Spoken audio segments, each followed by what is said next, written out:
भारत में गाय को देवी का दर्जा मिला हुआ है। गाय के भीतर देवताओं का वास माना गया है। दिवाली के दूसरे दिन गोवर्धन पूजा के अवसर पर गाय की विशेष पूजा की जाती है। उनके ऊपर मोरपंख से श्रृंगार किया जाता है। पुराणों में माने तो गाय में सभी देवी देवताओं का वास माना गया है। गाय को किसी रूप में भी सताना बहुत घोर पाप माना जाता है। उसकी हत्या करना तो नरक के द्वार को खोलने के समान है। यहाँ जन्मों के दुख भोगने पड़ते हैं अगर हम गाय को सताएं। अथर्ववेद के अनुसार धेनु सदानाम रई नाम अर्थात गाय समृद्धि का मूल स्तोत्र है। वो जननी है। गाय के दूध से कई तरह के उत्पाद बनाए जाते हैं। गोबर से ईंधन और खाद मिलती है। मूत्र से दवाएं और उर्वरक बनाए जाते हैं। तो गाय हर तरह से पूजनीय है। गाय का रहस्य क्या है, वो क्यों पूजनीय है, ये तो हमने जाना। वो दूध देती है, इसके होने से हमारी सामाजिक पूर्ति होती है। और ये भी मान्यता है कि 84 लाख योनियों का सफर करते हुए आत्मा अंतिम योनि के रूप में गाय बनती है। गाय लाखों योनियों का वो पड़ाव है जहां आत्मा विश्राम करके आगे की यात्रा शुरू करती है। भगवान कृष्ण गाय की सेवा अपने हाथों से किया करते थे। उनका निवास भी गोकुल या गोलोक बोला जाता है। इतना ही नहीं, गाय को कामधेनु के रूप में सभी इच्छाओं को पूरा करने वाला कहा गया है। हिंदू धर्म में गाय के इस महत्व के पीछे कई कारण हैं। कई धार्मिक और वैज्ञानिक दोनों तरह के कारण छिपे हुए हैं गाय की सेवा करने के लिए। गाय को गौ माता क्यों कहते हैं? ब्रह्मा जी ने जब सृष्टि की रचना की थी तो सबसे पहले गाय को ही पृथ्वी पर भेजा था। सभी जानवरों में मात्र गाय ही एक ऐसा जानवर है जो माँ का शब्द उच्चारण करता है। इसीलिए माना जाता है कि माँ शब्द की उत्पत्ति गोवंश से ही हुई। गाय हम सबको माँ की तरह अपने दूध से पालती पोसती है। आयुर्वेद के अनुसार माँ के दूध के बाद बच्चे के लिए सबसे फायदेमंद गाय का दूध ही माना जाता है। धार्मिक आस्थाओं में भी जाएं तो गौ पूजा से मनोवांछित फलों की प्राप्ति होती है, ये माना गया है। घर में समृद्धि के लिए गाय का होना बहुत शुभ कहा गया है। विद्यार्थियों को अगर अध्ययन होने में कोई प्रॉब्लम आती है तो गाय की सेवा करना बहुत अच्छा रहता है। उनके सर पर हाथ फेरने से मानसिक तेजी होती है, मानसिक विकास होता है। संतान और धन की प्राप्ति के लिए गाय को हरा चारा खिलाना चाहिए, उसकी सेवा करनी चाहिए। इसके परिणाम स्वरूप आपको अपार धन की यानी कि माँ लक्ष्मी की प्राप्ति होती है। भविष्य पुराण के अनुसार गाय के सींगों में तीनों लोकों के देवी देवता विद्यमान रहते हैं। सृष्टि के रचनाकार ब्रह्मा और पालनकर्ता विष्णु गाय के सींगों के निचले हिस्से में विराजमान माने जाते हैं। गाय के सींग के मध्य में शिव शंकर विराजते हैं और गौ के ललाट में माँ गौरी और नासिका भाग में भगवान कार्तिका का विराजमान माना जाता है। तो इस प्रकार से गाय के हर भाग में किसी न किसी देवी देवता का वास है। धार्मिक आस्था ये है कि गाय अपनी सेवा करने वाले व्यक्ति के सारे पाप अपनी सांस के जरिए खींच लेती है। गाय जहाँ बैठती है उस वातावरण में सकारात्मकता भर देती है। इसीलिए माना जाता है कि जिस घर में गाय के गोबर के उपले हों उस घर में कभी नेगेटिविटी या नेगेटिव एनर्जी नहीं आ सकती। गाय को बहुत ही शुद्ध माना जाता है। हर तरह से वो शुद्धता प्रदान करती है। गाय सारे पापों को अपने अंदर समाकर उस जगह को शुद्ध कर देती है जहाँ वो बैठती है।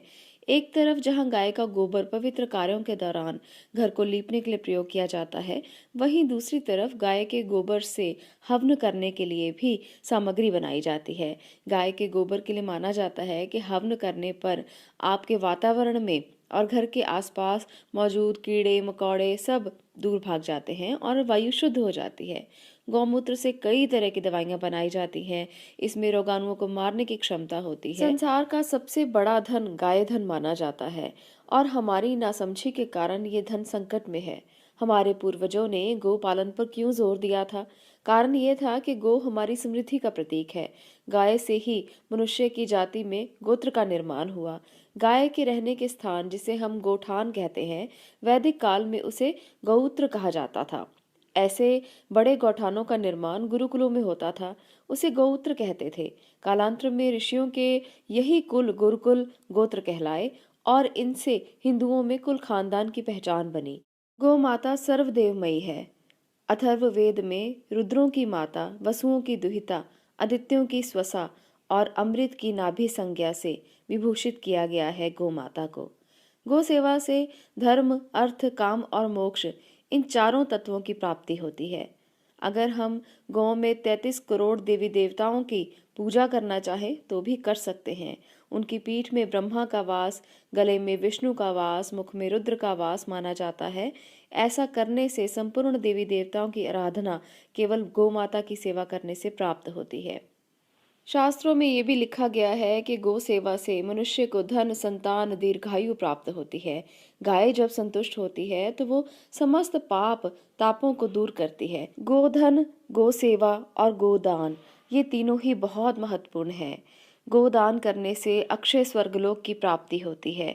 गाय के शरीर में सूर्य केतु नाड़ी होती है जो सूर्य किरणों को पीती है। इसलिए गाय के गोबर और मूत्र में सात्विक पावर पैदा होती है और मरते समय भी गाय के गोबर का लीपन व्यक्ति के ऊपर किया जाता है और उसे उस तरह से सुलाया जाता है।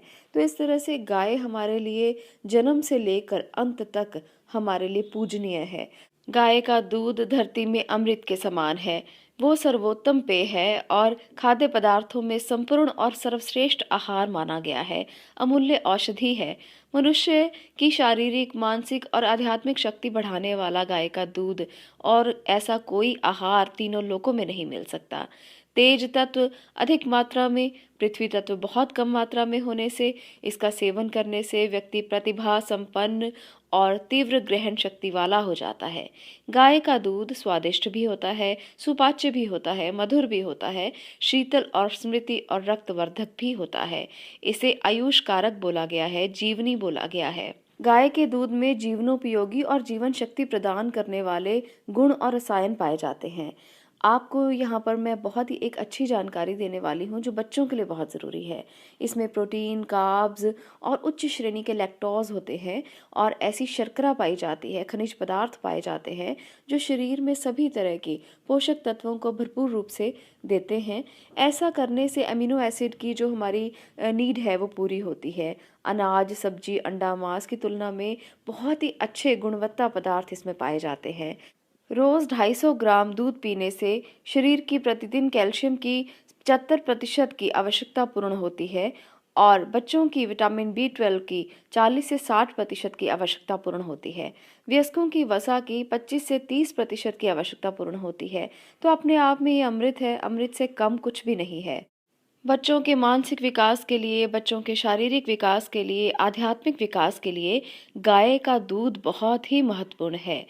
ऋग्वेद में गाय को अघन्य कहा गया है, यजुर्वेद में गाय को अनुपमेय कहा गया है और अथर्ववेद में गाय को संपत्तियों का घर कहा गया है। पौराणिक मान्यताओं के अनुसार गाय साक्षात्कार विष्णु रूप है। गाय सर्व वेदमयी और सर्व वेद गौम्य है। भगवान श्री कृष्ण को सारा ज्ञान कोश गोचरण से ही प्राप्त हुआ था। गाय का महत्व जितना ज्यादा कहें उतना कम है। भगवान राम के पूर्वज महाराजा दिलीप नंदिनी गाय की पूजा किया करते थे।